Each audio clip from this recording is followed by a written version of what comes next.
hospedadas na casa da família dele. Gente simples, gente pobre, como a minha própria família das praias de Olinda e de Recife, onde nasci e passei a infância. Aquela ambiência da família de pescadores, a pele escurecida pelo sol daquele namorado da minha amiga, a maresia, a praia, tudo aquilo fazia com que eu me reconhecesse um pouco. E o lugar não me constrangia exatamente, embora causasse uma sensação de inadaptação. A água da praia era muito fria, o povo era muito loiro, as frutas eram frutas de clima frio, coisa com a qual eu, que vinha do Nordeste, ainda não me acostumara, nem mesmo vivendo em São Paulo, já havia uma década na ocasião. Vim mais de uma vez a Floripa nessa condição.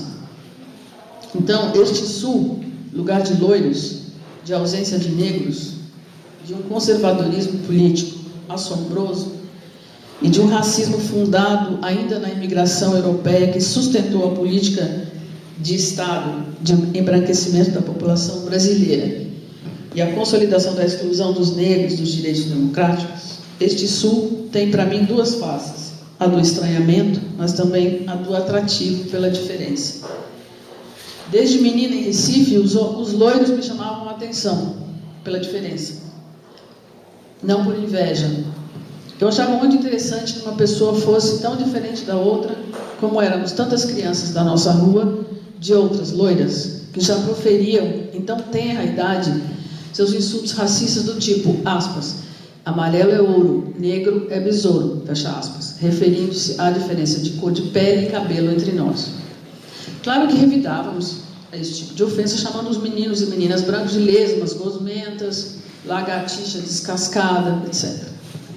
Em um dos contos do meu livro mais recente, essa coletânea Mulher Feita, publicado no ano passado pela editora Fósforo de São Paulo, a personagem, uma menina na puberdade, novata na escola e de pele escura, pelo que se deduz, experimenta um pequeno dilema de se sentir atraída pelo menino mais branco e loiro que ela tinha visto na vida, de olhos azuis translúcidos, como as bolas de gude, em cujo jogo a menina era exímia. O conto se chama Escarlatina e o enredo é este dilema porque o menino ignorava a protagonista. Ele não se impressionava com tanta diferença entre ela e ele, uma diferença que chocava a menina, ao mesmo tempo que a atraía para o garoto. Preciso agora fazer uma ressalva, a de que eu não classifico minha literatura na categoria de literatura negra, entre aspas, e nem ela é classificada desse modo. Provavelmente não será encontrada na maioria das antologias de escritoras negras. A despeito da questão da raça aparecer nos meus textos, ela não é por si mesma um disparador da minha ficção literária. Esse tema tão importante que é a diversidade e inclusão no debate social de hoje no Brasil, diversidade como democratização do acesso aos excluídos em todas as instâncias sociais, especialmente quando se trata do indivíduo racializado, o negro, o indígena.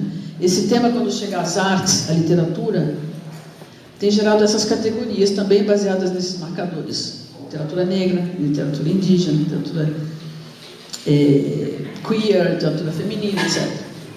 Mas são categorias que funcionam, do meu ponto de vista, como suportes da luta política legítima desses grupos sociais, como reforço aos movimentos de afirmação deles, mas não como classificações que definam estilos literários ou qualquer coisa nesse âmbito. Eu entendo que, pelo menos para certos tipos de escritoras ou escritores como eu, a atividade de escrever literatura, processo de criação artística, coisa que faço desde adolescente, se caracteriza por uma experiência muito subjetiva de história pessoal e de linguagem, uma coisa não separada da outra, no meu caso.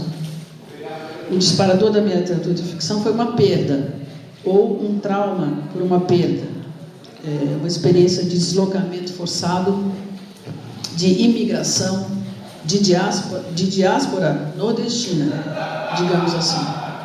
Foi a mudança forçada de minha família de Recife para São Paulo, quando eu tinha 11 anos de idade, em busca de melhores condições de vida. Sou de origem sertaneja, pois foi no sertão do Nordeste que minha mãe nasceu e enfrentou secas terríveis e privações de todo tipo. Minha origem na fome, minha família retirante que veio para o sul, entre aspas, como chamávamos então toda a região abaixo da Bahia, a perda da minha terra de infância, com toda a sua magia, apesar da miséria em que vivíamos. Meu motor de escrita foi principalmente este. Não foi uma vivência de negritude e exclusão pela minha condição de mulher negra, embora isto também esteja lá nessa matéria de criação. Transformar a dor da pobreza em escrita é o que sempre fez sentido para mim. Minha questão é de classe, em primeiro lugar, de desterro e solidão. Meu tema nunca foi diretamente a negritude ou a escravidão ou meus ancestrais africanos, como acontece de ser para tantas escritoras e escritores negros hoje, e digo isso sem nenhum julgamento de qualidade da obra deste ou daquela. A maioria dos escritores que mais me inspiraram são brancos, se é que isso tem alguma importância. Graciliano, Clarice, Manuel Bandeira, João Cabral, Lins do Rego, Guimarães Rosa, Eça de Queiroz e também Lima Barreto, para não falar dos estrangeiros, pretos e brancos. A minha questão é de classe, mais do que de raça, mas é principalmente uma experiência de aquisição de uma linguagem de sobrevivência, de uma nova linguagem que me permitisse entender ou sofrer menos, ou, como se diz psicanaliticamente, que me permitisse elaborar aquilo que foi a mudança traumática de uma cidade para outra. Esta é a minha experiência inaugural, disparadora da atividade de escrever ficção. Uma experiência de linguagem, porque tive que, na nova cidade, aprender outra língua, outro vocabulário, outro sotaque, a língua de São Paulo, na fala e nos livros escolares. A linguagem como código de comunicação para transformar uma perda em fala, em um novo modo de falar. Mas também linguagem como adaptação a novos códigos de comportamento, a um novo corpo, não apenas porque era o momento da minha puberdade, mas também um momento de aquisição de um novo modo de ser, corporal e mentalmente. Era preciso adaptar-se às novas comidas, às novas roupas, às novas gentes. Por isso, por exemplo, até hoje eu não como frutas de clima frio. E isso também é linguagem. Não como nem morango, nem kiwi, nem caqui, nem figo, etc. Desculpe que é bobagem.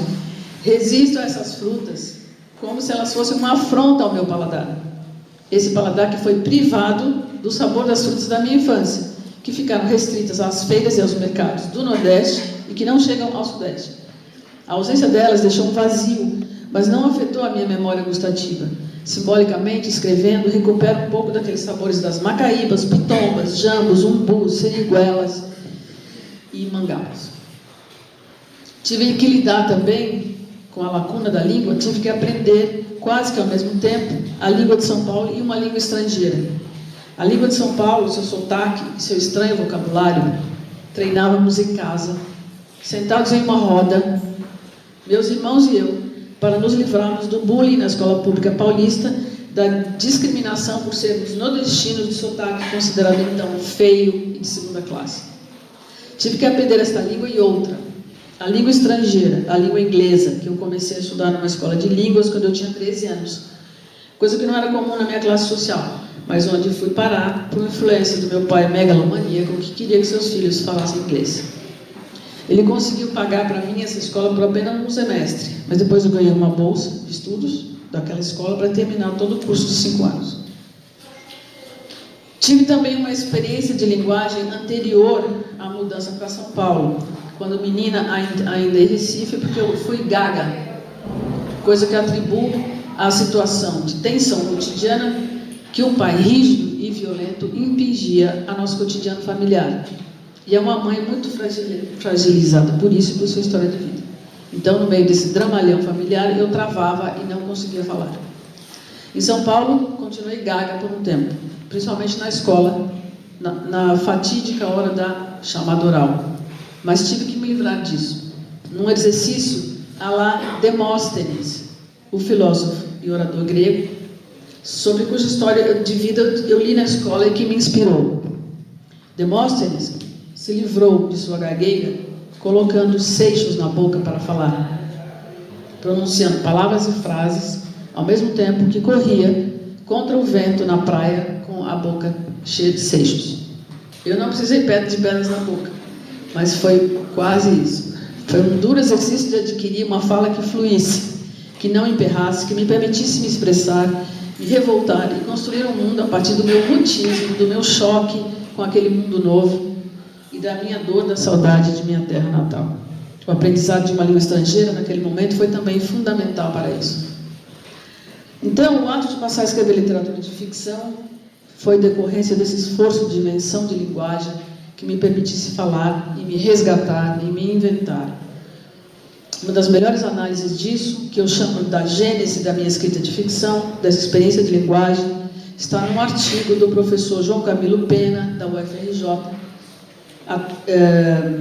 em que ele trata de um conto meu chamado Horas Abertas, de uma coletânea chamada Postcard, que foi publicada em 1991.